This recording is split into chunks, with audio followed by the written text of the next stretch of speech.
오늘도 귀한 자리에 나오신 청년분들 한 분 한 분을 예수님의 이름으로 사랑하고 축복합니다. 여러분, 대한민국의 기독교 역사를 되돌아보면은 우리 대한민국 기독교 역사상 큰 실수를 한 적이 있습니다. 큰 실수를 통해서 우리 대한민국의 기독교 역사상 오점을 남긴 하나의 역사가 있는데요, 바로 신사참배입니다. 여러분, 역사 시간 때 많이 배우셨죠? 신사참배. 일제는 교회를 다니는 목회자들과 그리고 그리스도인들에게 일본에 있는 신을 향해서 머리를 숙이라라고 이야기를 합니다. 이에 대해서 많은 목회자분들과 그리고 성도들이 고민을 하기 시작하죠. 어떻게 해야 할까 고민을 하다가 27회 총회 때 우리 교회에서는 신사참배를 하기로 가결을 합니다. 그래서 몇몇의 목사님들은 일본 신궁을 향해서 절을 했었죠. 하지만 이에 대해서 끝까지 신앙을 지킨 목사님들도 계십니다. 그리고 그 목사님들께서는 일제의 고난과 핍박에도 불구하고 하나님을 향한 믿음, 예수님을 향한 믿음을 내려놓지 않기 위해서 모진 고통과 고난을 받으면서도 일제의 뜻에 굴하지 않았습니다. 끝까지 믿음을 지켜 나가셨죠. 저는 그 중에 믿음을 지켜 나간 한 분의 목사님을 여러분들께 소개해 드리고자 하는데요, 여러분도 들어보셨을 법한 목사님의 이름입니다. 바로 주기철 목사님이십니다. 주기철 목사님. 이 주기철 목사님께서도 똑같이 일제에 의한 핍박과 협박을 당하셨습니다. 그리고 감옥에 갇히기도 하셨고요, 감옥에 가서 모진 고통도 당하기도 하셨습니다. 하지만 이 주기철 목사님께서는 그러한 탄압에 결코 무릎 꿇지 않으셨습니다. 굴하지 않으셨습니다. 오히려 자기가 고난받는 모습을 통해서 고난받는 모습을 지켜보고 있었던 그리스도인들에게, 그 교회 그리스도인들에게 이럴 때일수록 더욱더 믿음을 가져야 됩니다. 이럴 때일수록 예수님의 이름으로 우리가 더욱더 하나가 되어야 됩니다 라고 더욱더 권면합니다. 일제 탄압은 계속해서 주기철 목사님을 괴롭혔죠. 고난을 당하게 했고요, 고문도 당하셨고요. 그러다가 1944년 4월 21일 1944년입니다. 1944년 4월 21일 모진 고통과 고난을 받으셨던 우리 주기철 목사님께서는 안타깝게도 소천하십니다. 하지만 그 주기철 목사님께서 품으셨던 그러한 믿음의 유산은 이때부터 시작해서 계속해서 지금까지 우리에게 잘 이어져 오고 있음을 우리가 알 수 있는데요, 주기철 목사님은 예수님을 믿는 믿음을 끝까지 지켰습니다. 그리고 예수님을 믿는 믿음 안에서 우리가 더욱더 하나 되어야 함을 이야기하셨습니다. 그런데 더욱더 과거에 예수님을 전하다가 모진 고통과 고난을 받은 많은 우리의 선배들 있죠. 그 선배들 중에 오늘 우리가 읽었던 말씀에서 나오는 이 바울도 예수님을 전하는 것 때문에 지금 감옥에 있는 상황입니다. 3장 1절, 에베소서 3장 1절을 한번 제가 읽어볼게요. 에베소서 3장 1절. 이러므로 그리스도 예수의 일로 너희 이방인을 위하여 갇힌 자 된 나 바울이 말하거니와. 아멘. 여기서 바울은 예수님을 전하다가 갇힌 자, 즉 감옥에 수감된 상황입니다. 여러분도 아시다시피 바울은 예수님을 전하다가 정말 많이 감옥에 갇히게 되고요, 죽을 위기도 많이 겪게 됩니다. 하지만 이 바울은 복음을 향한 열정을 내려놓지 않았고 지금처럼 감옥에 수차례 갇히는 어려움을 겪게 되는데요, 바울은 이 감옥에 있는 상황에서도 불구하고 복음을 끊임없이 전합니다. 그리고 이 바울이 이 에베소서 말씀을 통해서 이러한 이야기를 하는데요, 내가 너희들에게 비밀을 전해줄게 이야기합니다. 3절에 보면은 내가 비밀을 전해준다라고 이렇게 이야기를 합니다. 여기서 말하는 바울이 말하고자 했었던 그 비밀은 무엇이었을까요? 비밀. 바울이 그토록 말하고자 했었던 그 비밀이 무엇이었을까요? 아마 이 편지를 읽는 소아시아 지역의 이방인 그리스도인들은 바울이 말하고자 했었던 이 비밀이 매우 궁금했을 것입니다. 그러면 이 비밀을 알기 위해서, 이 이방인들이 그 비밀을 알기 위한 그들의 간절함이 어떻게 여러분들에게 조금 느껴지실지 모르겠네요.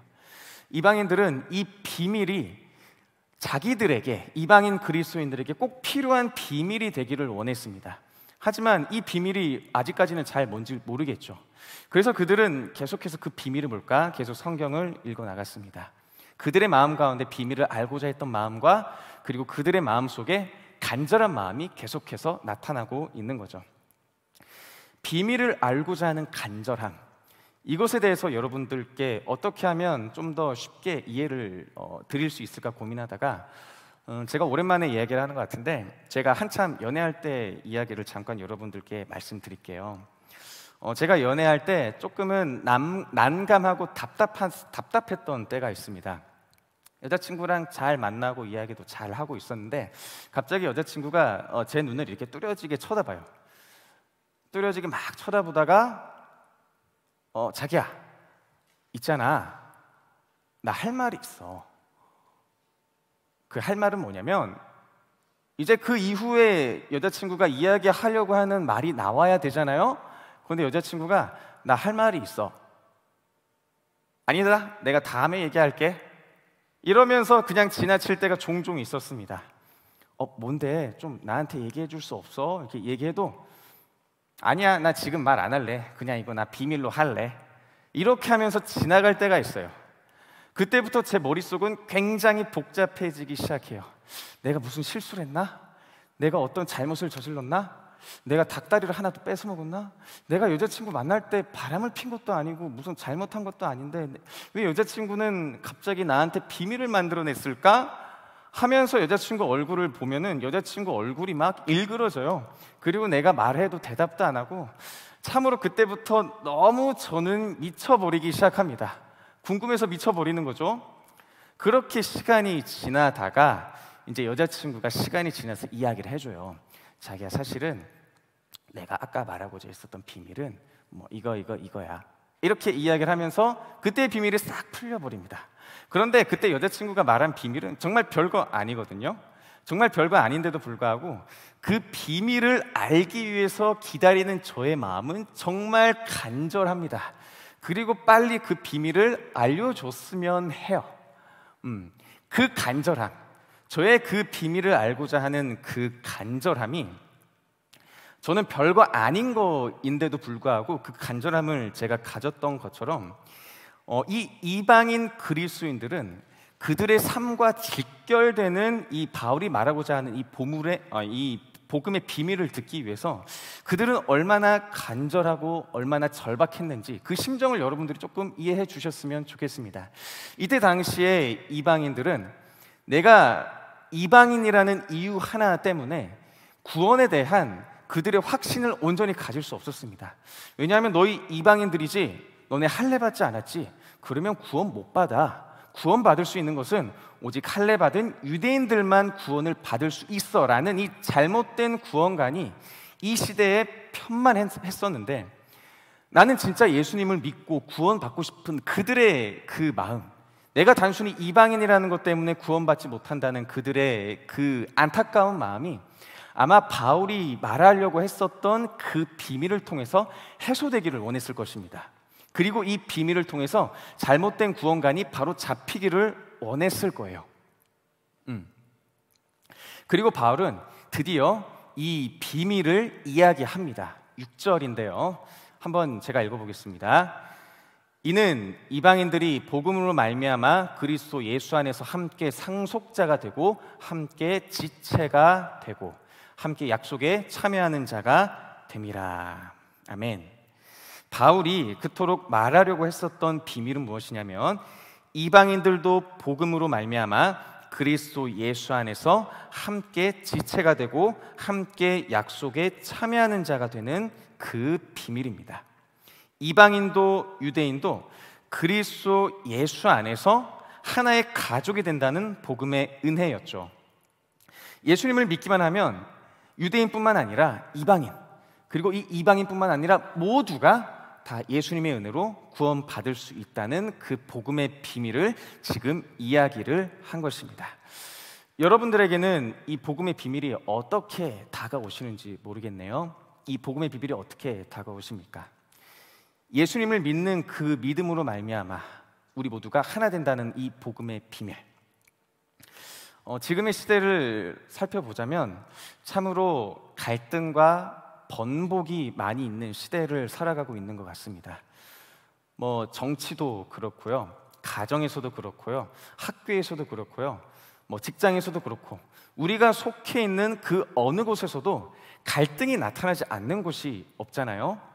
그리고 너무나도 안타까운 것은 이 갈등과 분열이 나타나는 그 공동체가 비단 그 사회에 있는, 제가 아까 말씀드린 그 공동체뿐만 아니라 교회에서도 너무나도 많이 나타난다는 사실입니다.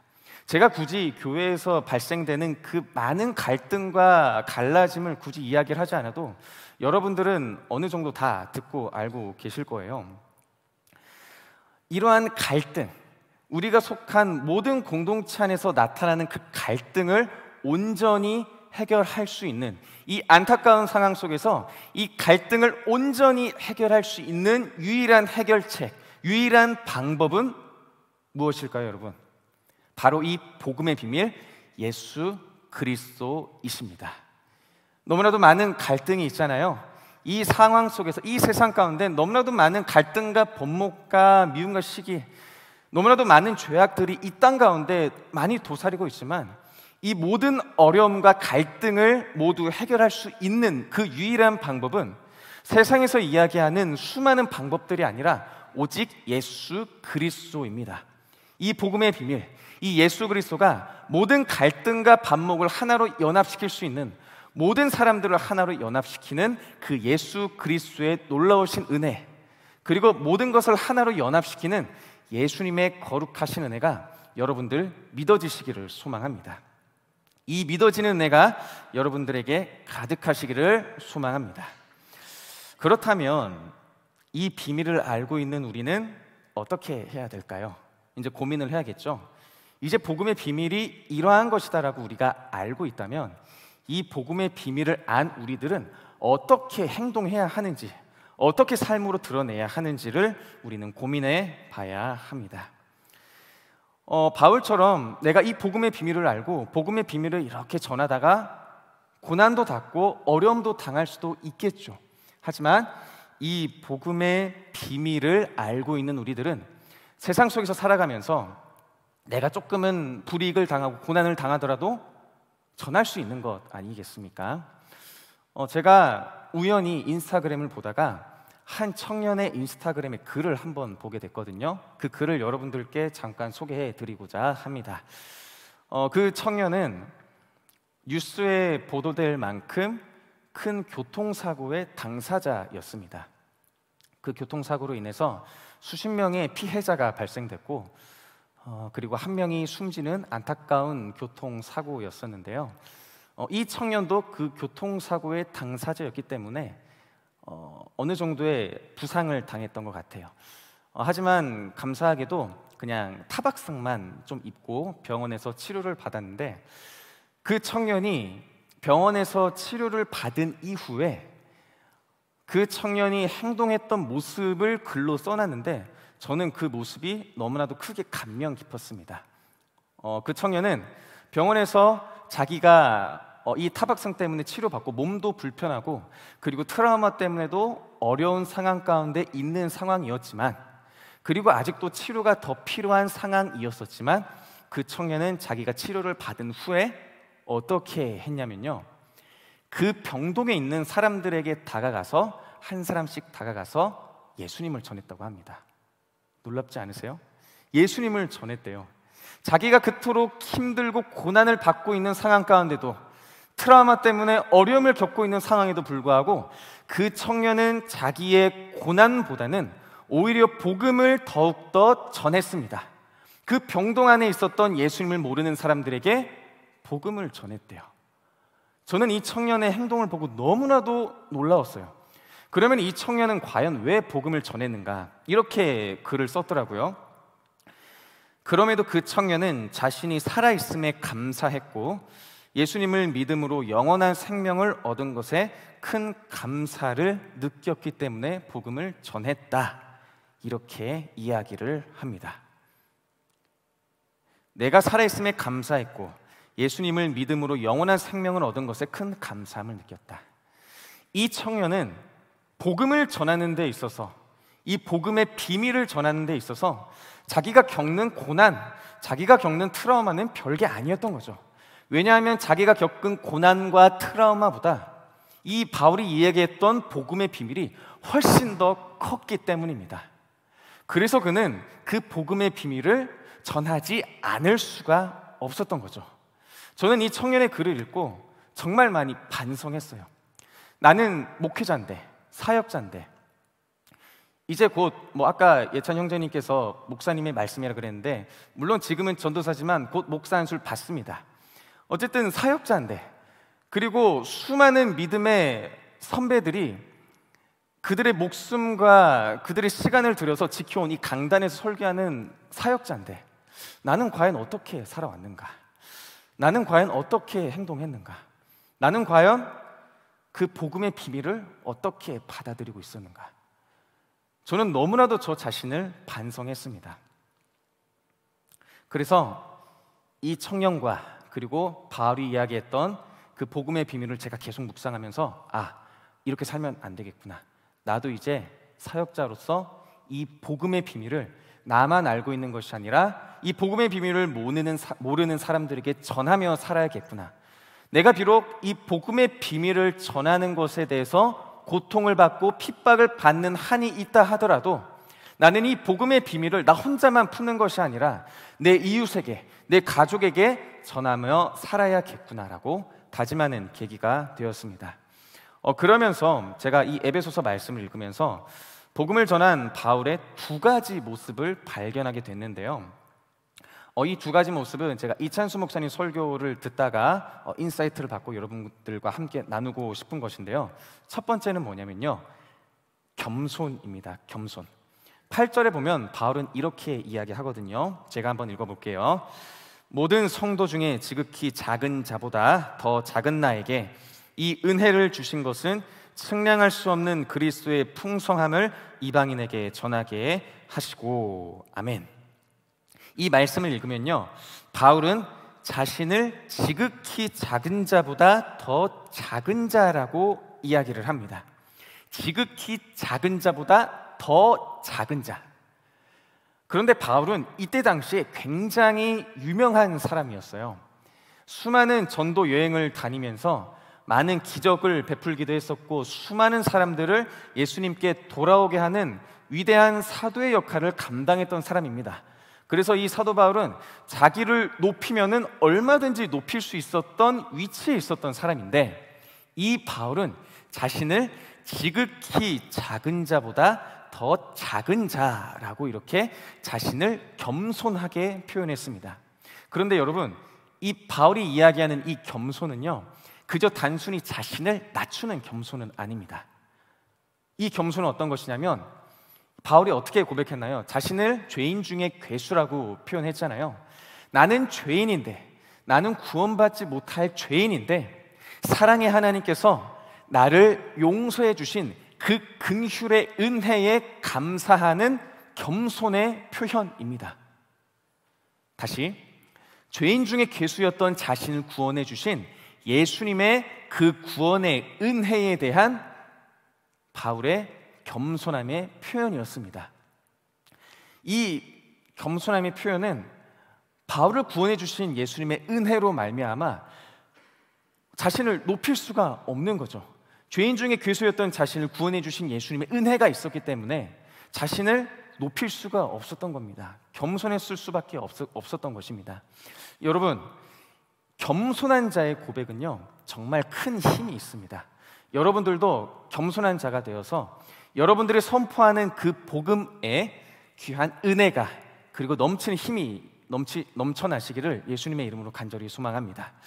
이처럼 구원의 은혜를 깨달은 겸손한 자의 선포는 큰 힘이 있다고 여러분께 말씀드렸는데, 자, 예를 들어서 저에게 두 가지 모습이 나타난다고 볼까요? 하나의 모습은 교만한 모습입니다. 예를 들어서 제가 여기에 강대상에 올라와서 설교를 하잖아요. 제 마음속에 이러한 교만한 생각이 들었다고 생각해 봐요. 나같이 위대한 사람이 여기 지금 한 150명 조금 넘게 계시는데 고작 150명밖에 되지 않는 이 교회에서 내가 설교를 해? 재수 없죠, 여러분?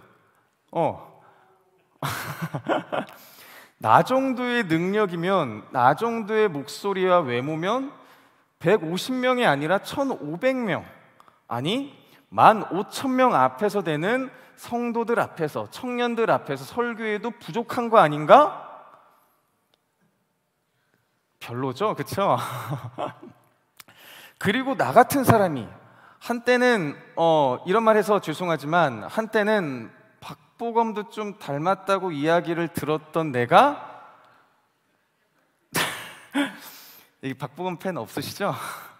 네, 죄송합니다. 네, 내가 여기서 이 작은 교회에서 설교를 해? 물론 제가 그렇게 생각한다는 건 아니에요. 이렇게 이야기를 했었던 전자의 모습과 그리고 후자의 모습, 나같이 죄인인 사람이, 나같이 부족한 사람이 어떻게 이곳에서 설교를 할 수 있을까? 나같이 죄인 중에 계셨던 사람이, 구원받지 못할 이형빈이라는 사람이 어떻게 이 자리에서 하나님의 복음을 전하게 되었는가?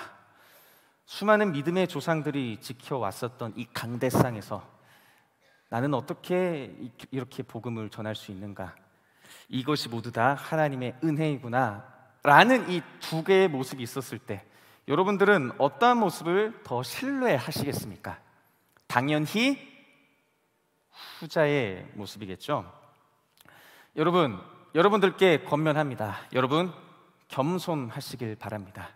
그 겸손은요, 그저 단순히 자기 자신을 낮추는 겸손이 아니라, 그저 우리가 생각하는 낮은 수준의 겸손이 아니라 죄인된 나를 구원해 주신 그 예수님의 은혜에 감격하여, 그 긍휼에 감격하여 자연적으로 겸손해지는 그러한 겸손의 마음이 여러분들께 가득히 넘치시기를, 여러분의 삶에 가득하시기를 예수님의 이름으로 간절히 소망하고 축복합니다. 자, 그리고 복음을 전한 바울의 두 번째 모습은요, 바로 복음을 삶으로 드러내고 실천한 모습입니다. 여러분도 아시다시피 바울은 이 복음의 비밀을 깨닫고 이곳저곳 돌아다니면서 복음을 전했습니다. 그런데 그 복음을 전하는 과정이 바울에게는 쉽지 않았죠. 죽을 뻔하기도 했었고요, 돌도 맞고요, 재판도 당하기도 하고요. 하지만 복음의 비밀을 알고 있었던 이 바울은 이 복음의 비밀을 전하지 않을 수가 없었습니다. 왜냐하면 그 은혜가 너무나도 컸기 때문이죠.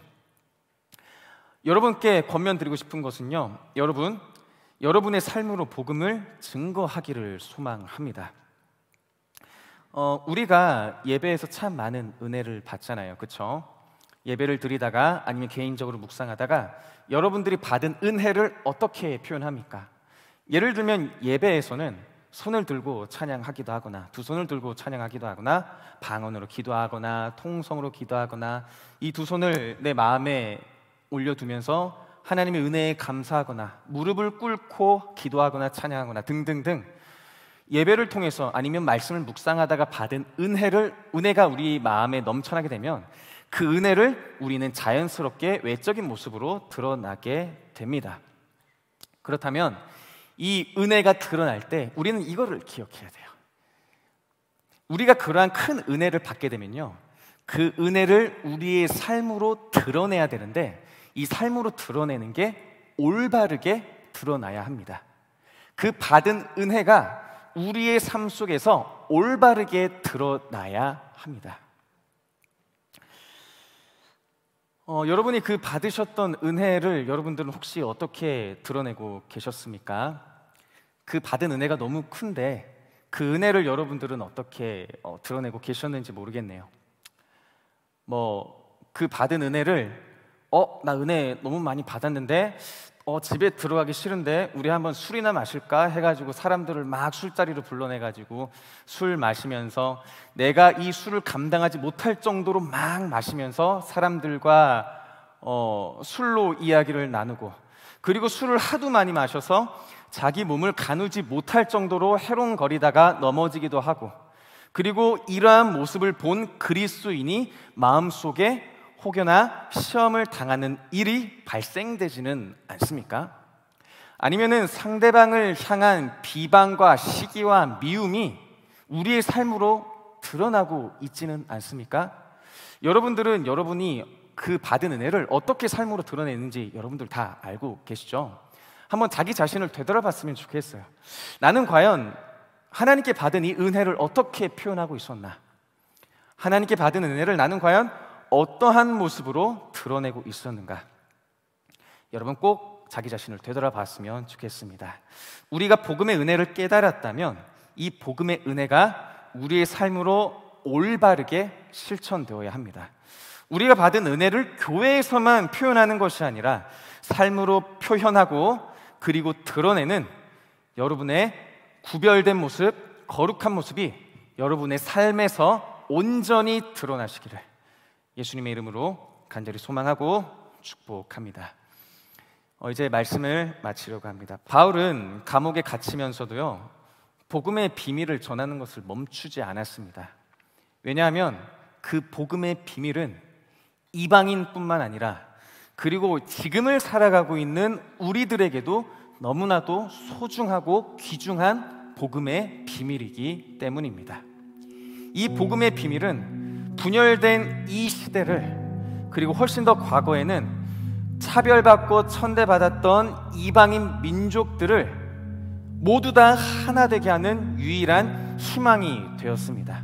여러분, 예수 그리스도만이, 여러분들을 그토록 사랑하시는 예수 그리스도만이 지금 이 시대에 분열되고 갈라져 있었던 모든 편견과 차별, 그 모든 것들을 하나로 연합하는 유일한 해결책이 됨을 믿습니다.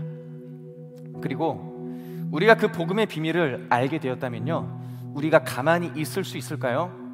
우리가 그저 이 교회에서 가만히 있을 수 있을까요?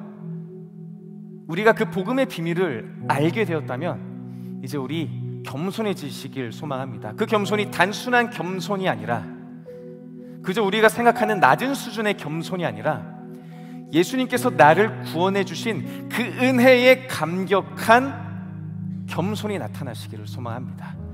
그리고 그 겸손과 더불어서 내가 받은 그 복음의 비밀을 우리의 삶으로 올바르게 실천하는 여러분의 삶이 되시기를 소망합니다.